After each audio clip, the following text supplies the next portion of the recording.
Luke chapter 12, reading from verse 13. Someone in the crowd said to him, "Teacher, tell my brother to divide the inheritance with me."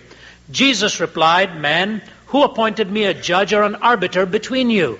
Then he said to them, "Watch out, be on your guard against all kinds of greed. A man's life does not consist in the abundance of his possessions." And he told them this parable. The ground of a certain rich man produced a good crop. He thought to himself, "What shall I do? I have no place to store my crops."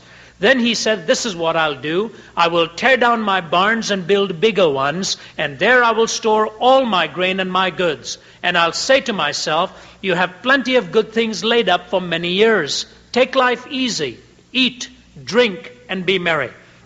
But God said to him, "You fool, this very night your life will be demanded from you.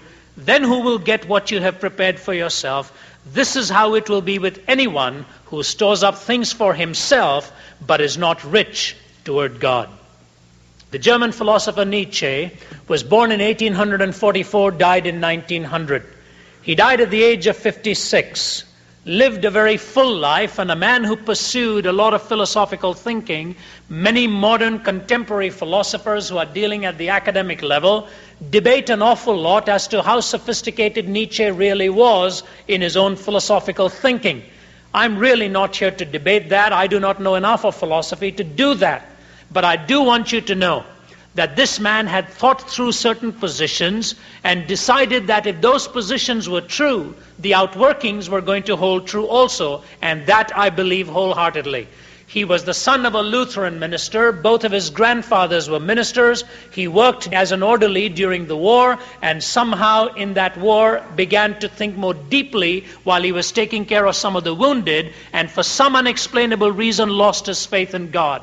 And after that began to build his own life on what you and I might call the philosophy of despair, the philosophy of nihilism.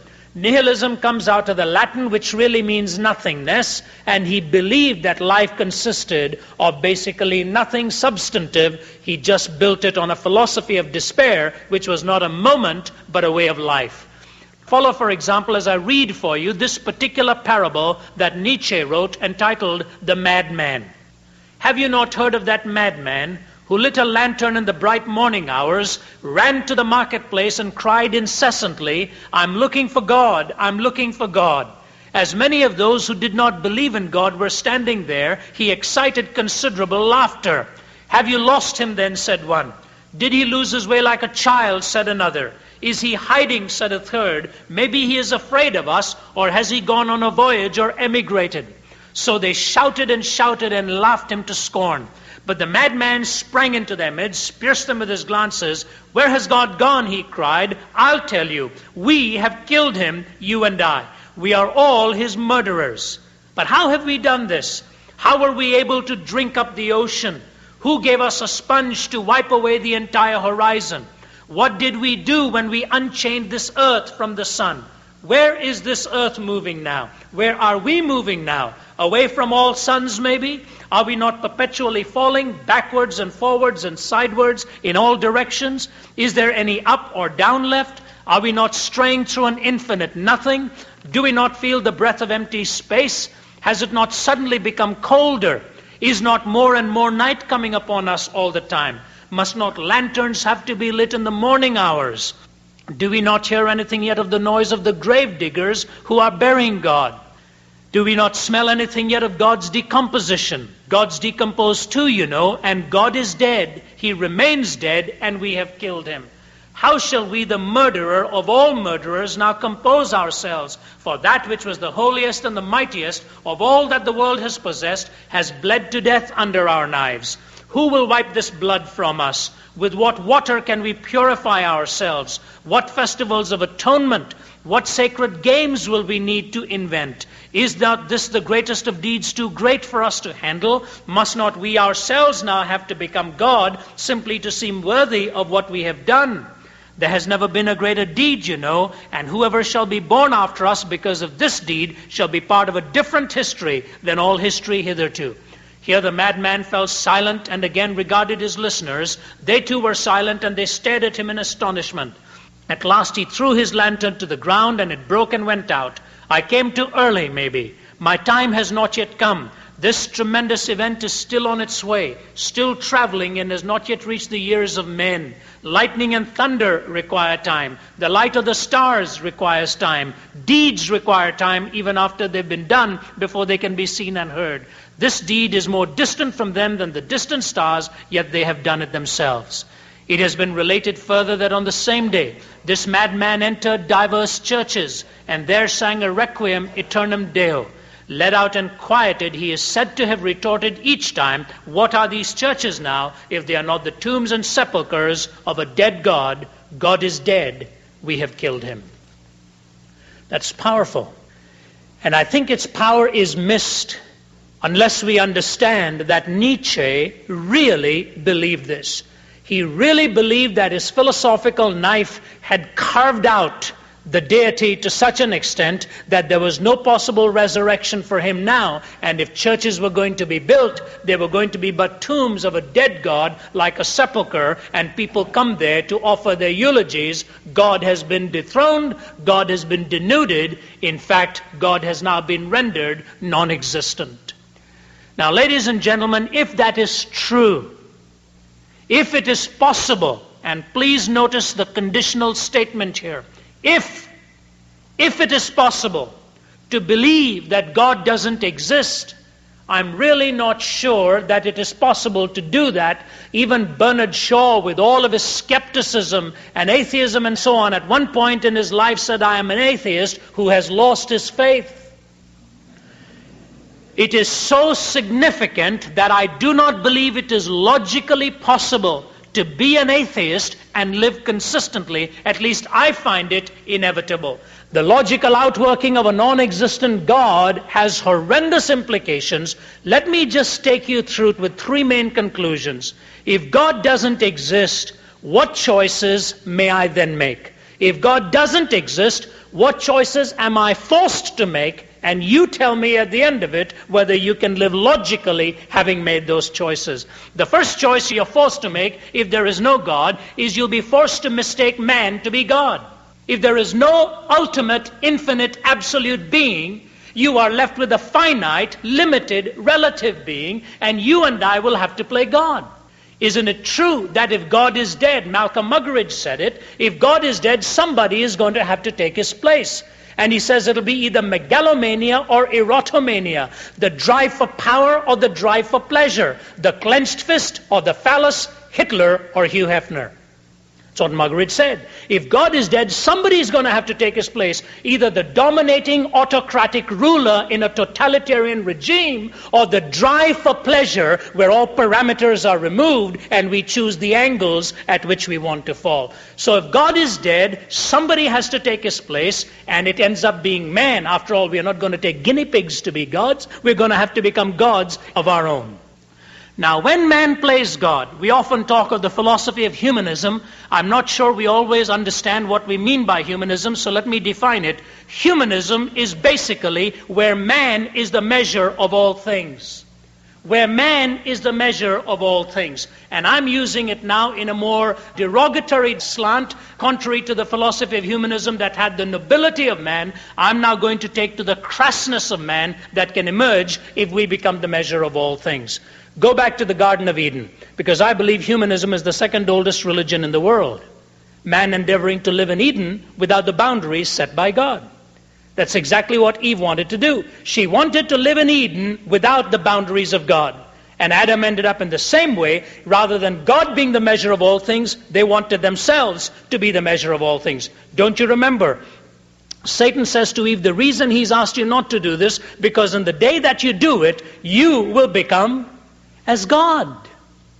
What he's really saying is, why do you want God to be God? Why don't you become the God of God? Or certainly become the God of your own destiny. And the exemplary setting there was that she made her choice as he made his choice to overrule the mandates of God and play God and become self-determining. When you saw the darkness of death in the Garden of Eden, you began to see the darkness of death fall over the whole world. Man, in endeavoring to be God, ended up crucifying himself. Now, please listen to this statement, because I think it is powerful and it is very, very important. The more logical secular man is, the more logical secular man is, the closer he moves to the pronouncements of God and proves what God has already said. The more illogical man is, the farther he runs away from establishing that corroboration. The more logical he is, the more he sustains what God has said. Example. There's an atheistic writer by the name of Jean-Paul Sartre, and he has written a book called The Wall. And the reason he calls it the wall is because that is the center of many an execution. This is the scenario that he is portraying. A foreign nation has come into the land and they are dominating the nationals of this country. A resistance movement comes on the scene in order to overthrow the foreign nation, and two key characters form the heartbeat of the resistance movement. The leader of the resistance movement is a man by the name of Ramon Cruz. His right-hand man is a man by the name of Pablo. Ramon Cruz is the heartbeat of the resistance movement. His right-hand man is Pablo. The enemy that has come in desperately is pursuing Ramon Cruz and will give anything to capture him, but they can never find him. He's always eluding their nets. So what they do is go for the next best. They capture Pablo with a goal to finally punish him into betraying the hiding places of Ramon Cruz. They get Pablo and some of his friends and imprison him. Pablo is not going to give in. He is resistant, he is hard, he is dominating, he is so coarse, no pressure is going to cause him to yield the hiding places of Ramon Cruz. Pablo and Ramon Cruz were very, very close as friends, and they had one agreement. They knew each other's hiding places very well, with one exception. They said, we will never, ever hide in the local cemetery. Cruz and Pablo had the agreement, we will hide in many places, but never use the local cemetery as one of our hiding places. Interesting, this is an atheistic thinker writing this drama. So here comes on the scene now, Pablo, he is captured, and Pablo decides to play a joke on his tormentors, and he says, I'll send these boys on a wild goose chase. He says, you give me all the goodies that you want to offer me, and I'll tell you where Ramon Cruz hides. And he gets all the money he wants, all the bribing, and then he decides to tell them the one place that he knew Ramon Cruz would never hide, the local cemetery, just to send them on the wild goose chase. In the meantime, Ramon Cruz says, I wonder how long Pablo will be able to hold out. Are they going to break him into betraying me? Maybe, says Cruz, I should go and hide in the one place I told him I would never hide because he was not sure he could trust his friend.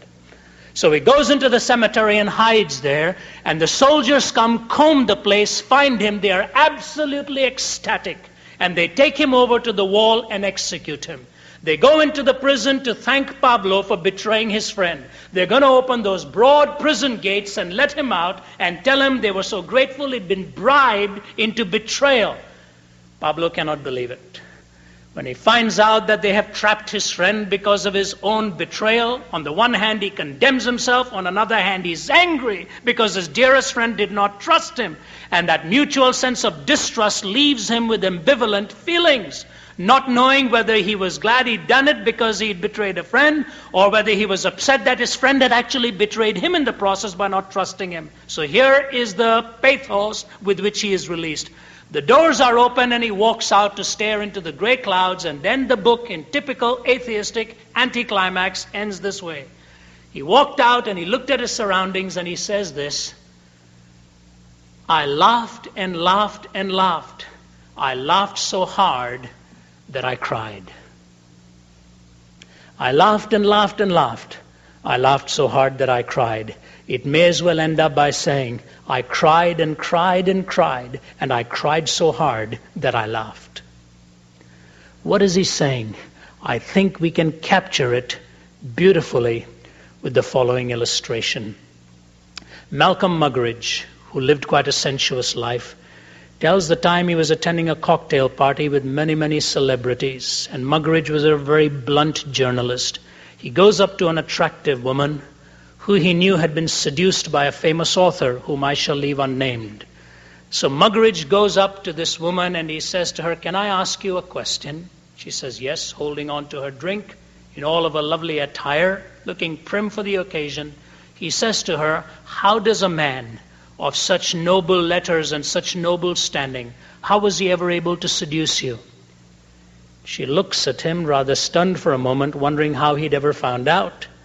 And then she said, Mr. Muggeridge, I can answer that very plainly.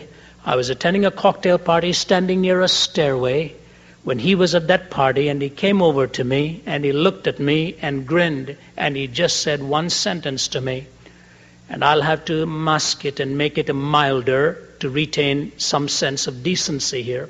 But she says this: he looked at me and said to me, "Why don't you and I go upstairs and do some funny things?" Muggeridge looked at her, startled for a moment. He said, "That's all he said?" She said, "Yeah." And he said, "Was it funny?" And then in all of her splendor, the tears start running down. And she says, "It was one of the days where the laughter was so great, but it ended up with such bitterness and such tears that I've never looked back upon that day as a day of laughter." Young people, please hear me. This, to me, is the problem of 20th century man. He no longer knows what to laugh at and no longer knows what to weep at.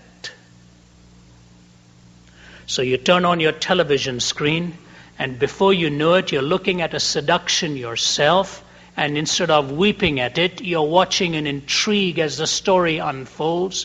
You watch illegitimacies transpire before your eyes and mine, and because Hollywood has convinced us that it is entertainment, we become entertained rather than sitting there with a crushed and a broken heart and a contrite spirit. And I often wonder, if my Lord Jesus were able to stalk some of the seats of Broadway or sit in some of the theaters where things are perpetrated and shown to you and me, where jokes are made of his virgin birth, where Christianity is demeaned and mocked, where illegitimacies are glorified and exalted, that which is vulgar is intended to make us laugh, that which is sacred is intended to make us weep, rather than sit there in awe and gratitude for the sacred. What has really happened between the educational system and whatever else is happening, we've lost the differentiation between laughter and tears.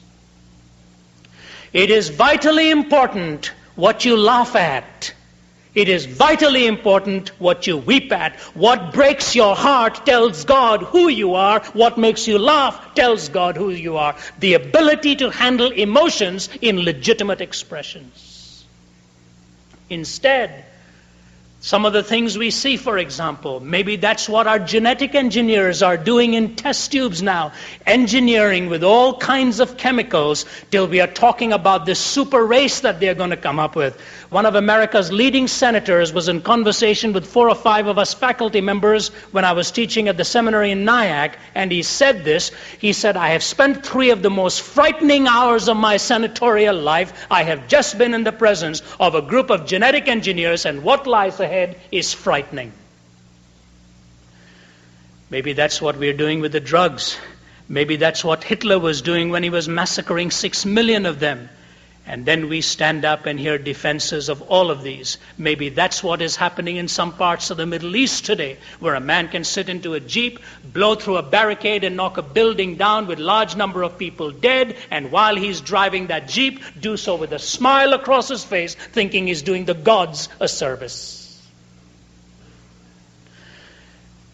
If God is dead, your first choice will be left to make man God. And if you don't remember anything else, remember this from this point.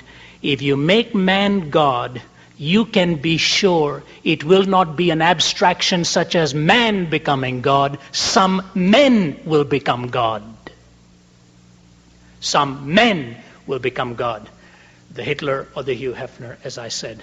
Choice number 1, you have to mistake man for God. Choice number 2, you will have to take your body to be your soul. If there is no God, there is no soulishness. If there is no soulishness, all that is left is the material. And if the material is all that you have to take the body to be the ultimate and the eternal. You have to take the body to be the ultimate and the eternal. Your body becomes your soul. If your body becomes your soul, very systematically, I'll tell you what will happen. We will come to a day where our emotions are ultimately smothered, and we will be told that every emotional response depends entirely upon what you want it to be.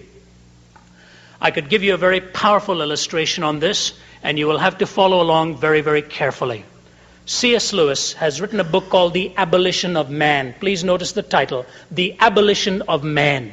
And in that book, his opening chapter is entitled Men Without Chests. And he's not talking about fellows like me who do not have the Charles Atlas build. He has got something completely different in mind, figuratively speaking.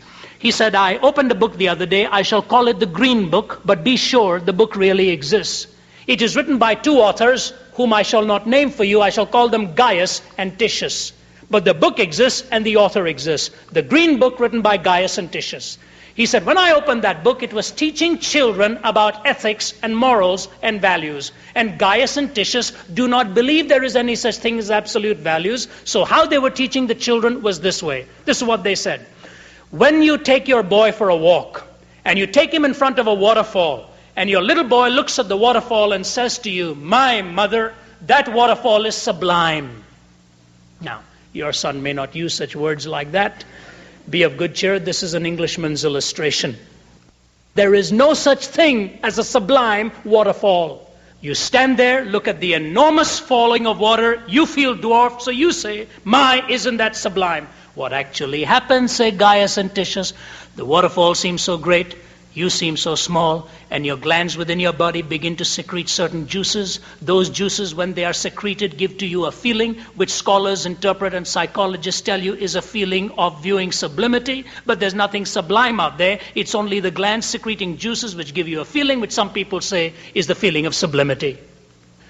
C.S. Lewis says, if I believe these men, they tell me mathematics is real, therefore my brain is real. Food is real, therefore my stomach is real. But they tell me my emotions have nothing whatsoever to do with reality. They're going to produce a generation of men with brains, men with stomachs, men without chests, no heart. And if God is dead, you have to take the body to be the soul, and you will end up killing feelings of nobility and shame.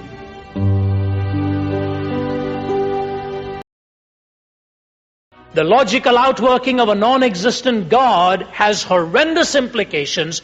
Let me just take you through it with three main conclusions. If God doesn't exist, what choices may I then make? If God doesn't exist, what choices am I forced to make? And you tell me at the end of it whether you can live logically having made those choices. The first choice you're forced to make, if there is no God, is you'll be forced to mistake man to be God. If there is no ultimate, infinite, absolute being, you are left with a finite, limited, relative being, and you and I will have to play God. Now, when man plays God, we often talk of the philosophy of humanism. I'm not sure we always understand what we mean by humanism, so let me define it. Humanism is basically where man is the measure of all things. Where man is the measure of all things. And I'm using it now in a more derogatory slant, contrary to the philosophy of humanism that had the nobility of man. I'm now going to take to the crassness of man that can emerge if we become the measure of all things. Go back to the Garden of Eden, because I believe humanism is the second oldest religion in the world. Man endeavoring to live in Eden without the boundaries set by God. That's exactly what Eve wanted to do. She wanted to live in Eden without the boundaries of God. And Adam ended up in the same way. Rather than God being the measure of all things, they wanted themselves to be the measure of all things. And the exemplary setting there was that she made her choice as he made his choice to overrule the mandates of God and play God and become self-determining. So she goes out and commits that sin, and ultimately when God meets up with both of them, they are hiding from him, and the fall has taken place, and now they are literally on the run as they are hiding from him. What happens after that? Children come into this home, and before long murder is in the household. When you saw the darkness of death in the Garden of Eden, you begin to see the darkness of death fall over the whole world. Man, in endeavoring to be God, ended up crucifying himself. Now please listen to this statement, because I think it is powerful and it is very, very important. The more logical secular man is, the more logical secular man is, the closer he moves to the pronouncements of God and proves what God has already said. The more illogical man is, the farther he runs away from establishing that corroboration. The more logical he is, the more he sustains what God has said. Choice number one, you have to mistake man for God. Choice number two, you will have to take your body to be your soul. If there is no God, there is no soulishness. If there is no soulishness, all that is left is the material. And if the material is all that you have to take the body to be the ultimate and the eternal. You have to take the body to be the ultimate and the eternal. Your body becomes your soul. If your body becomes your soul, very systematically, I'll tell you what will happen. We will come to a day where our emotions are ultimately smothered, and we will be told that every emotional response depends entirely upon what you want it to be. And you will end up killing feelings of nobility and shame. When Jesus looked at the disciples, he said something to them. Don't be afraid of them who can kill the body. Be afraid of him who can kill both body and soul. The very heart of every human being is his soul, is her soul. Remember when Jesus looked at Peter and he said to Peter, Peter, whom do the people say that I am? And Peter gave him scattered answers. Then Jesus looked at him and said, Peter, whom do you say that I am? That was the point of Jesus' question. Peter looked at him and said, Jesus, you are the Christ, the Son of the living God. Jesus looked at him complimentarily and said, Blessed art thou, Simon, son of Jonah, for flesh and blood has not revealed this to you, but my Father who is in heaven. What he really said is, this has not come to you by way of men, it's come to you by way of God. And then it says, as soon as Peter had made that recognition, it says, from that moment on, I think it's pivotal, from that moment on, Jesus began to tell them how he must suffer and die that shameful death. And as soon as he described his cross-bound journey, Peter looked at him and said, not so, Lord. And Jesus reverses the compliment into a warning now, and he says, Simon, you're not listening to God, you're listening to the voice of men. And then he looked at him and said, if anyone comes after me, let him deny himself, take up his cross, and follow me. For what shall it profit a man if he gain the whole world but lose his own soul? What will you give, says Jesus, in exchange for your soul? He moves you and me to the soulishness of man. That's why when you see a man binding his enemy's wounds, you see something soulish about him. That's why when you see a helpless orphan rescued, you see something soulish about the rescue. That's why when we see something noble, we see something soulish about it. It is not merely flesh and blood and bones and veins. There's something of a spirit in all of that. But if God is dead, the body has to be taken to be the soul. What he's really saying is, when soulishness is gone and body is all that is left, you live with a constant sense of contradiction, and nothing will make sense anymore. If God is dead, you have to take man to be God. If God is dead, you have to take the body to be the soul. And lastly, if God is dead, you have to take time to be eternity. You have to take time to be eternity. There is no tomorrow. The worms will devour your body, and you commit your body to the great perhaps. All right? If there is no God, then time has to become eternity. So if you see a 5-year-old killed in a tragic accident, it is no more meaningful a fact than a 95-year-old who has died a very natural death, because death is the end of everything. There is no eternity. Life becomes completely senseless. Time becomes eternity. And yet, when you turn to the Word of God, it seems to me this is so significant. You go to the Old Testament and Elijah is on the scene, and there's a famine in the land, and the widow of Zarephath is collecting some sticks to make a fire in which she wants to make her bread. This big burly prophet goes to her and almost selfishly says, would you make me some bread, please? She says, I'm sorry, sir, I can't do that for you. I have a little bit of flour, I have a little bit of oil. This was to be my last meal for my son and me, and it's curtains after that. He says, you do what I'm telling you to, and God will make that bin of flour and that cruse of oil become unstoppable. It'll keep getting refilled. She says, all right, a daring woman she was. She makes him some bread, she makes it for her boy, and they all eat it, and they keep on eating, and day after day they keep on eating, till suddenly her boy gets sick and he dies. She calls him aside and says, I want to tell you something. I really thought you were the cat's whiskers. I thought you were a great prophet because this flower wasn't coming to an end so long as you were here. But now I realize there's something evil about you because I have now been cursed. My son has died, and I have a feeling it's because you were in my home. He goes upstairs and he lifts his countenance towards the heavens and then lays his body prostrate on that little boy and prays for God to rejuvenate that life and fuse that body back with life. And when God has performed that miracle, he carries this live body down the stairs now, and she looks at him in utter credulity there. She doesn't know how to respond to it except to say, now I know you are truly a prophet of God, because he could raise the dead. You go to the New Testament, and Lazarus is sick. And his sister sent the message to Jesus that Lazarus is sick and Jesus needs to come and see him. Jesus says, I'll be there, and he takes his time. Some time goes by and he looks at the disciples and he says, we better go to Bethany because Lazarus, our friend, is asleep. And one of the smart disciples, with always the smart response, says, Jesus, if he's asleep, he can get up himself. We don't have to go to Bethany to wake him up. His sisters can wake him up. Maybe he has some alarm system that will wake him up. We don't need to go to Bethany to wake him up. So Jesus says, you boys are dense. He's not asleep. He's dead. D-E-A-D, dead. Now they're even more baffled. Well, if he's dead, why go now? Don't you think we should have gone before he died? In the meantime, the teachers of the law have gathered in Mary and Martha's house, and they've called an emergency security council meeting strongly condemning the non-presence of Jesus.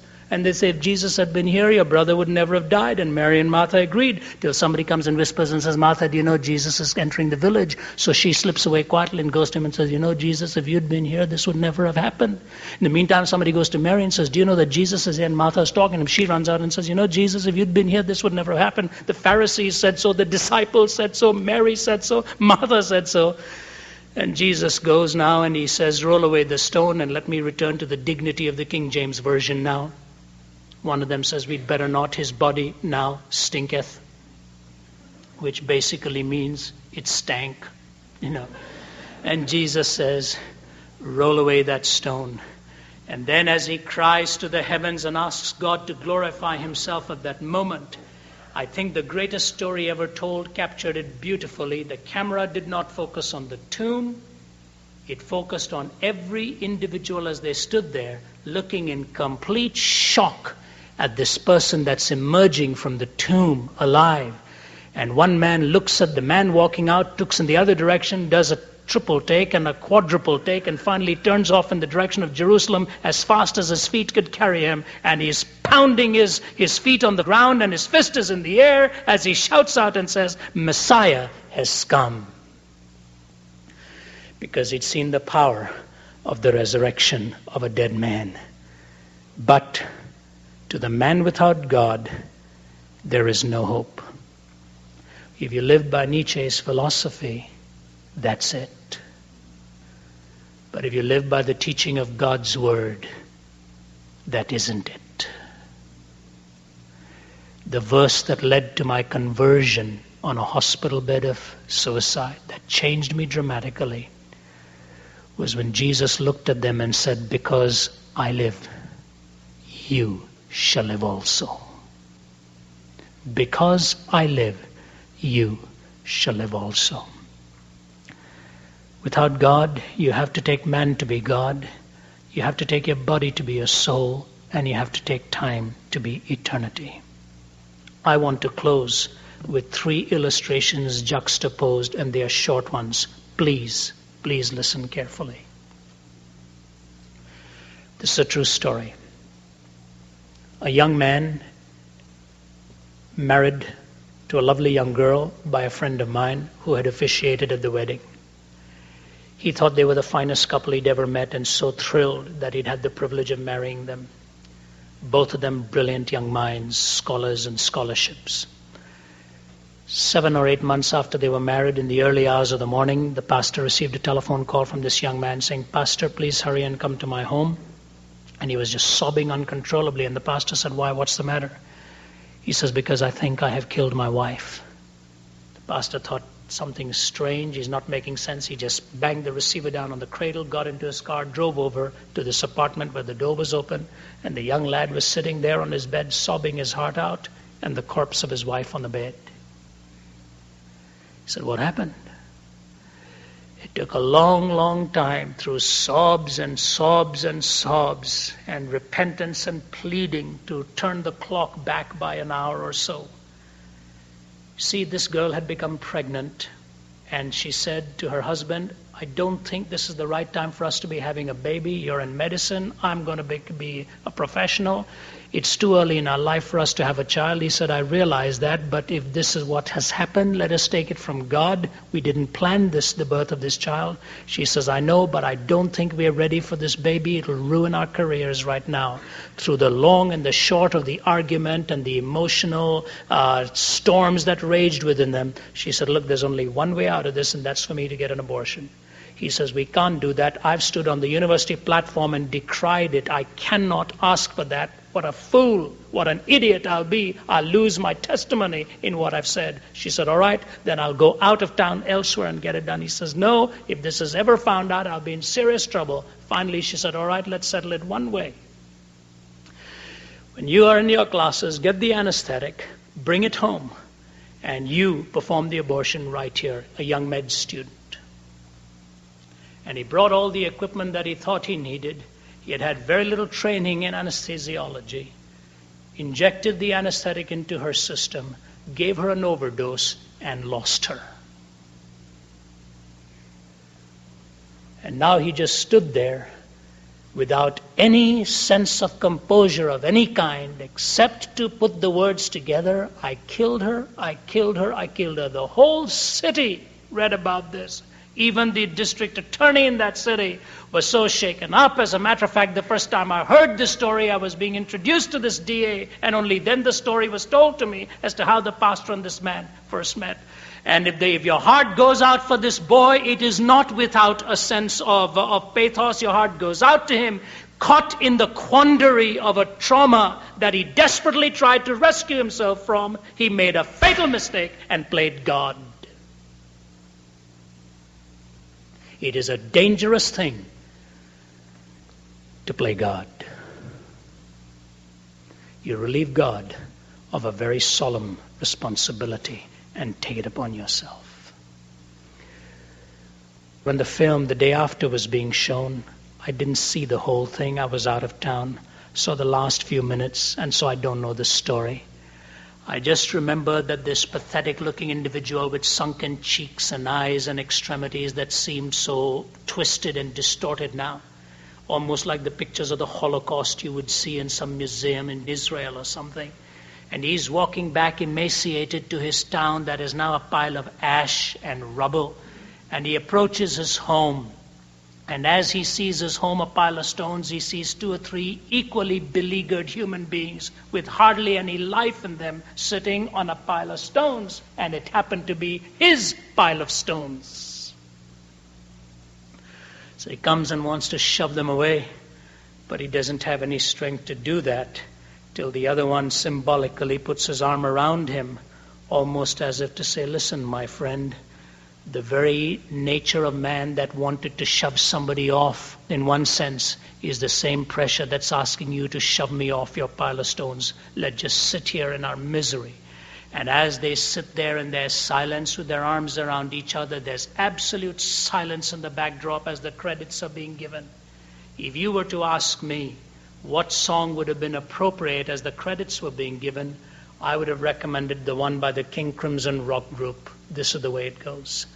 Cat's foot, iron claw, neurosurgeons scream for more. From paranoia's poison door, 21st century schizoid man. Blood rack, barbed wire, politician's funeral pyre, innocents raped with napalm fire, 21st century schizoid man. Death's seed, blind man's greed, poet's starving children bleed. Nothing he's got he really needs, 20th century schizoid man. The walls on which the prophets wrote, please notice the logical connection now. The walls on which the prophets wrote is cracking at the seams. Upon the instruments of death the sunlight brightly gleams. Will no one lay the laurel wreath as silence drowns the screams? Between the iron gates of fate the seeds of time are sown, watered by the deeds of those who know and who are known. Knowledge is a deadly friend when no one sets the rules. The fate of all mankind, I see, is in the hands of fools. Confusion will be my epitaph as I crawl a cracked and broken path. If we make it, we can all sit back and laugh, but I'm afraid tomorrow I'll be crying. That would have been a perfect song, wouldn't it? But do you know what they played instead? Do you remember it? When I heard the melody, I said, I wonder how many people know what the words are to this melody. The more logical man gets, the more he resounds the truth of God. This is the melody they played, and these are the words. How firm a foundation, ye saints of the Lord, is laid for your faith in his excellent word. What more can he say than to you he had said, to you who for refuge to Jesus hath fled? Fear not, I am with thee, O be not dismayed, for I am thy God, I will still give thee aid. I will strengthen thee, help thee, and cause thee to stand, upheld by my gracious, omnipotent hand. When through fiery trials thy pathway shall lie, my grace all sufficient shall be thy supply. The flame shall not hurt thee, I only design thy dross to consume and thy gold to refine. The soul that on Jesus hath leaned for repose, I will not desert to his foes. That soul, though all hell should endeavor to shake, I'll never, no never, no never forsake. What's your choice? Is it going to be Christ or Nietzsche? Is it going to be the God who is alive or the Nietzschean God who is dead? He contracted venereal disease, spent the last 13 years of his life insane. What he prognosticated for the world took place in his own body. As he said, madness will break out and violence unparalleled, as the 20th century has become the bloodiest century in history. I'd love to close with this, and you'll be glad I did. It's written by a Vietnam veteran who wrote this after an experience in a shell hole, the choice between no God and God. Lord God, I have never spoken to you, but now I want to say, how do you do? You see, God, they told me you didn't exist, and like a fool I believed all this. Last night from a shell hole I saw your sky. I figured right then they had told me a lie. Had I taken time to see the things you made, I'd have known they weren't calling a spade a spade. I wonder, God, if you'll take my hand. Somehow I feel that you'll understand. Funny I had to come to this hellish place before I had time to see your face. Well, I guess there isn't much more to say, but I'm sure glad, God, I met you today. I guess 0 hour will soon be here, but I'm not afraid since I know you're near. The signal, well, God, I'll have to go. I like you lots, I want you to know. Look now, this will be a horrible fight. Who knows, I may come to your house tonight. Though I wasn't friendly to you before, I wonder, God, if you'd wait at your door. Look, I'm crying. I'm shedding tears. I'll have to go now, God. Goodbye. Strange now since I met you. I'm not afraid to die. Without God, you take man to be God, your body to be a soul, and time to be eternity. With God, you see the wonder, the splendor, the truth, the meaning. You see Christ as the revelation of God. You see the soul in need of his salvation. And you see the hope beyond the grave. As for me and my house, we will serve the Lord.